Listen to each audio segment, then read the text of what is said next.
vanno via. Perché non trovano una disponibilità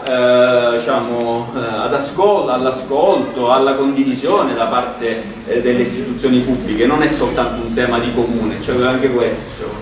Io non mi considero il centro del mondo, vorrei che ogni tanto il comune pensasse, e il sindaco in particolare, di non essere il centro del mondo, né in positivo né in negativo. Molti dei problemi, l'ho detto Tommaso, sono magari più connessi a mie responsabilità o a nostre responsabilità a livello nazionale, no?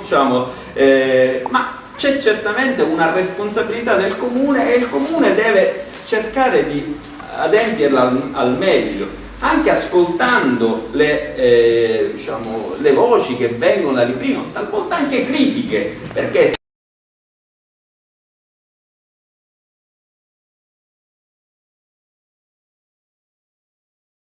che poi peraltro se una fontanella non funziona e un partito la fa funzionare, già avrebbe adempiuto un pezzo della sua funzione rispetto al nulla che molto spesso lo caratterizza. Negli anni 60 eravamo il partito delle fontanelle. Esatto, ma lui non lo sa. Io credo che sia importante a Librino incrementare le energie, le risorse, i soggetti impegnati. Il fatto che Antonio Peressi, dopo anni di impegno su Librino, abbia ritenuto che non ci fossero le condizioni per proseguire, peraltro mettendo in questo momento nel cassetto un progetto che è un progetto straordinario di un museo diffuso in cui ci sarebbe un elemento di caratterizzazione del quartiere e anche di attrazione dal punto di vista turistico.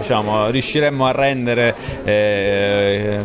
Librino anche un luogo attraente non soltanto per chi ci abita ma per chi viene a Catania per visitarla. Io penso che sia davvero grave. Allora qualunque siano state le ragioni, credo che interessi poco. Io penso che vada fatto uno sforzo fortissimo per riprendere questo percorso. In questo faccio un appello specifico all'amministrazione comunale, come peraltro faccio un appello a rimettere al centro Librino anche di politiche più ad ampio spettro. Io credo che intanto aver fatto un assessorato specifico, una delega ad hoc sia già un segnale importante. La presenza oggi era stato invitato dal circolo, non ero io che l'ho invitato, sarebbe stato certamente utile e importante anche alla luce delle tante cose che sono emerse nel dibattito una presenza dell'amministrazione. Comunque c'era qui Nicolò Notarbartolo, un consigliere comunale, si farà carico anche lui di rappresentare ciò che è emerso dall'Assemblea. Io mi auguro che si metta da parte un tentativo di